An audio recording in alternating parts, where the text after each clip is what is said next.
자, 오늘 웨스트민스터 신앙 고백서 제5장 섭리 6절 함께 읽어보겠습니다.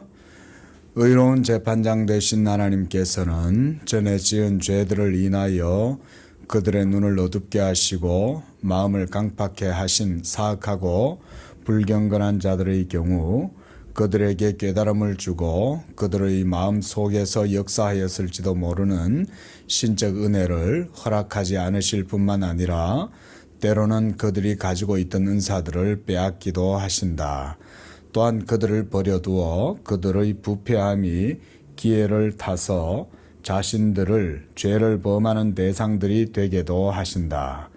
또한 동시에 그들을 그들 자신의 정욕과 세상의 유혹들과 사탄의 권세에 넘겨주기도 하신다. 그러므로 그들은 하나님께서 다른 사람들의 마음을 부드럽게 하기 위해서 쓰시는 수단을 가지고서도 자신들을 강팍하게 하고 마는 것이다.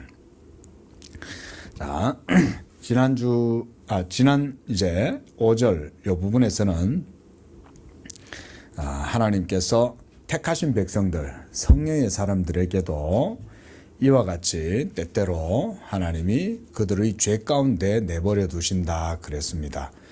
죄 가운데 내버려 두시는 것은 택한 백성들에게는 그게 이 교훈의 목적이 있는 거예요. 그러니까 하나님이 그들의 죄를 스스로 경험할 수 있도록 내버려 두시는 거예요. 이것도 하나님이 아무한테나 그렇게 안 해요. 말하자면 우리가 성경의 표현을 빌리자면 고난당함을 허락하시는 것은 그들이 그것을 감당할 수 있을 정도로 고난을 주신다 그러잖아요. 그런 말씀인 겁니다. 그래서 죄를 우리가 경험을 하게 되면은 고통스럽죠. 그런데 그런 죄를 스스로 맛보고 경험할 수 있도록 내버려 두신다는 것은 그걸 당하는 사람 입장에서는 고통스럽죠. 그렇죠? 근데 왜 하나님께서 섭리 가운데 자기 택한 백성들에게 그런 것들을 허락하시냐? 그것은 하나님의 은혜를 깨닫게 할 뿐만 아니라 자기 자신의 약함을 깨닫고 배우라고 그렇게 하시는 거예요. 그래서 우리가 일부러 자녀들도 청학동 같은 데 보내지 않습니까? 집에서 그냥 고이고 이쁘게만 키워놓으면 요놈이 좀 그냥 세상도 모르고 그러는데 한 번씩 이제 청학동 같은 데 부모님들이 보내잖아요. 말하자면. 그러면 그거 가면 훈장 선생님도 있고, 다 가면 또 규칙이 맞춰서 행동도 해야 되고 이렇단 말이죠. 말하자면 하나님이 그런 방식으로 하나님의 택한 백성들을 다루신다. 그런데 여기서는 6절에서는 버림받은 자들에 대한 하나님의 섭리를 말하는 거예요. 그들에게는 기본적으로 하나님의 은총과 선택이 없기 때문에 그들은 보면 처음에는 이렇게 좀 진리 가운데 지식 가운데 온전하게 행하는 것 같지만 결국은 그렇지 못하다고 말하는 거예요. 그래서 의로운 재판장 되시는 하나님께서 그러니까 이런 섭리를 행하시는 것도 하나님의 의로우심 때문에 그렇게 하는 거고 하나님의 심판하시는 행위라는 거죠. 그리고 전에 지은 죄들을 인해 그들의 눈을 어둡게 하고 마음을 강팍하게 하신 사악하고 불경건한 자들, 이들이 바로 불신자들이에요. 그리고 거듭나지 못한 육에 속한 사람들, 이런 사람들입니다. 그래서 그들에게 깨달음을 주고 그들 마음 속에서 역사하였을지도 모르는 신적 은혜를 허락하지 않으실 뿐만 아니라 이 표현은 말하자면 우리가 살다 보면 누구라도 때때로 마음의 경각심을 가지면 창조 세계 속에 빛나는 하나님의 지식을 깨닫죠. 그럴 수 있잖아요. 예? 그래서 일반적으로 누구든지 이 세상의 사람들도 자연인들도 하나님의 창조 세계 속에 있는 하나님의 신적인 지혜나 능력이나 영광 같은 것을 때때로 경험하고 깨닫습니다. 그런데 문제는 뭐냐? 그걸 깨달았으면 계속 그 참 하나님에 대한 믿음으로 나아가서 결국은 그 믿음의 중심으로 나아가야 되는데 그러지를 못하는 거예요. 조금 나아가는 것 가다가 이게 벗어나 버리는 거예요. 그러고는 결국은 언제 그랬냐는 듯이 그 하나님에 대한 지각을 상실하고 육적인 그런 삶을 살아가는 거예요. 그들이 바로 하나님이 내버려 두시는 자다. 그래서 때때로 그들이 가지고 있던 은사들을 빼앗기도 하세요.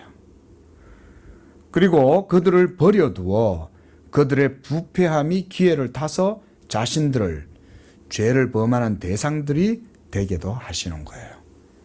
이게 아주 이런 표현이 정말 깊은 표현입니다. 여러분, 이게 번역도 제가 볼 땐 잘 된 것 같아요. 아주 깊은 표현입니다. 우리가 말하자면 어릴 적에 천재 같은 사람들이 있다 치면 뛰어나잖아요. 어릴 적부터 막 신동 소리를 듣는 거야. 와, 막 애가 뭐 벌써 6살이 됐는데 뭐 2차 방정식 뭐 함수 이런 거 막 구하고 막 애가 막 로그 이런 거 막 하고 이래 애가. 그래가지고는 벌써 막 중학교 고등학교 실력이 되고 막 애가 그러다가 초등학교 들어가면 벌써 대학생 애들하고 같이 공부할 정도인데 그렇게 뛰어난 애들이 있을 수도 있잖아요. 가령 예를 들어서 그렇더라도 이런 아이도 그래 따지면 엄청난 지성의 은총을 받은 거죠. 태어날 때부터. 예? 그런 애들이 있어요. 머리 좋은 애들이요. 남들은 노력해도 따라가지 못할 그런 애들이 있어요, 세상에는.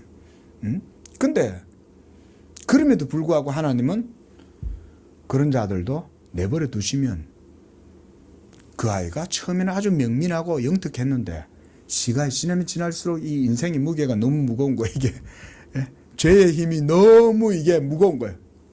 그러니까 점점 그 죄로 말미암아서 삐그덕삐그덕 되다가 나중에는 점점 죄로 인해 가지고 인생이 말하자면 세상 말로 꼬이고 말리고 어려워지게 되고 공고해지게 되겠죠. 근데 예수 믿는 사람들은 어때요? 그렇지 않아도 비록 그가 뭐 명민함이 없고 온전치 못하다고 해도 하나님의 은총이 있으면 서서히 하나님이 진리 가운데로 인도하시는 거예요. 진리 가운데로 인도하면은 이 삶이 서서히 은총 안에서 이게 형통하게 되고 자유롭게 되고 풀려요. 근데 하나님이 내버려둬 버리시면 지 아무리 뛰어난 천재라도 비운의 삶을 사는 거예요. 말하자면 슬픈 삶을 사는 거예요. 그 결국은 인생이 꼬여가지고 말년에는 슬프고 우울하게 그냥 세월을 보내는 거죠. 하나님이 그냥 내버려 두시는 거예요. 자, 그러면 그렇게 된 것이 누구의 탓일까요? 하나님이 내버려 뒀기 때문에 그래 된 걸까요? 그게 아니죠. 여기서 내버려 둔다는 건 하나님이 은혜를 안 주신다 이 말인 거예요. 그렇게 함으로써 의로우신 하나님의 심판권을 보여주시는 거죠. 하나님의 의로우심을 드러내는 거죠. 그리고 그 사람은 자기의 죄로 인해서 그런 고통 가운데 스스로의 삶을 살아가죠. 그리고 그런 사람들의 특징은 그 속에서도 하나님을 찾지 않아요. 문제는 자기가 인생이 그렇게 되면 괴로워가지고 하나님을 찾아야 되는데 하나님을 안 찾아. 죽을 때까지 하나님을 안 찾아. 죽을 때까지. 그게 그래서 하나님이 불신앙에 대한 하나님의 공평한 심판이 이루어진 것이다. 그러는 거예요. 그게. 그래서 죄를 범하는 대상들이 되기도 하신다. 그리고 동시에 그들을 자신의 정욕과 세상의 유혹과 사탄의 권세에 넘겨주기도 해요. 그래서 그렇게 뛰어났던 사람들도 때때로 악마적인 사람으로 야수와 같이 돌변할 수도 있는 거예요. 그게 바로 하나님의 역사인 거예요. 이런 게 바로 하나님의 섭리다. 그래서 5절에서는 택자들에 대한 섭리, 6절에서는 유기자들에 대한 섭리, 우리가 이렇게 이해를 할 수가 있습니다. 그로 말미암아 그들은 하나님께서 다른 사람들의 마음을 부드럽게 하기 위해서 쓰는 수단을 가지고 그 부드럽게 하는 수단이 뭐겠어요? 율법. 예를 들어서 율법은 하나님의 택하신 백성들에게서는 그들을 부드럽게 하는 거죠. 율법을 통해서 여러분들이 죄를 깨달으면 우리가 어떻게 해야 되겠어요? 하나님 앞에 무릎 꿇어야죠. 하나님이 내 이놈 이러면 왜 이러고 대들어야 되겠어요? 하나님 앞에 그냥 무릎 꿇는 거죠. 잘못했습니다. 그러면 부드러운 마음을 갖고 하나님 앞에 겸손하게 엎드리면 되는 건데 이들에게는 이게 율법의 이런 것들이 도리어 어떻게 되냐? 강팍하게 하는 수단으로 쓰인다는 거예요. 하나님이 막 징계를 내리면 도리어 하나님 앞에 대적하는 거예요. 이렇게. 그런 게 바로 버림받은 자들의 상태라 라고 이렇게 말해요. 자, 7절 이것도 보고 마치겠습니다. 하나님의 섭리가 일반적으로 모든 피조물들에게 미치는 것처럼 하나님은 가장 특별한 방식을 따라 그의 섭리로 자기 교회를 돌보시며 모든 일들을 교회에 유익이 되게 처리하신다. 이게 바로 교회를 향하신 하나님의 섭리입니다.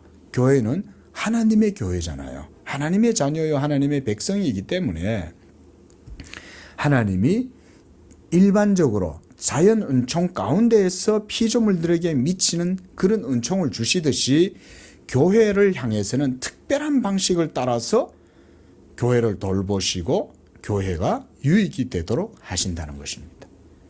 우리가 이것이 이제 중요하겠죠. 우리가 교회에서 신앙생활을 하니까 하나님 이렇게 하십니다. 우리 양재교회도 그렇고 이 땅에 주님께 속한 모든 교회도 주님이 아주 비상하게 지키셔요. 정말 여러분 우리 성도들이 이걸 믿으셔야 됩니다. 그래서 우리가 교회를 믿사오며 이런 말씀할 때 그것은 주님이 교회의 머리심을 믿고 그래서 자기의 몸을 자기 몸처럼 사랑하듯이 주님이 자기 몸을 성도들을 다 그렇게 돌보신다는 거죠.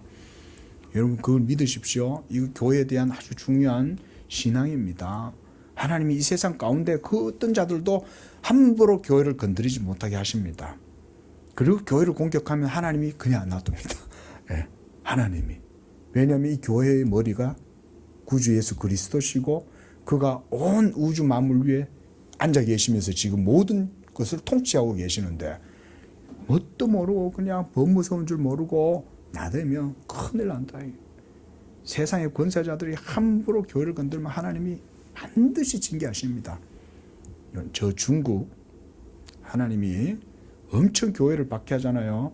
나중에 반드시 제 대가를 치릅니다. 한번 보십시오. 어떻게 하나님이 하시나. 그뿐만 아니죠. 세계 곳곳에서 교회를 탄압하고 핍박하는 그런 자들이 많잖아요. 반드시 하나님이 다 심판하신다. 그게 바로 하나님의 섭리다. 그랬습니다.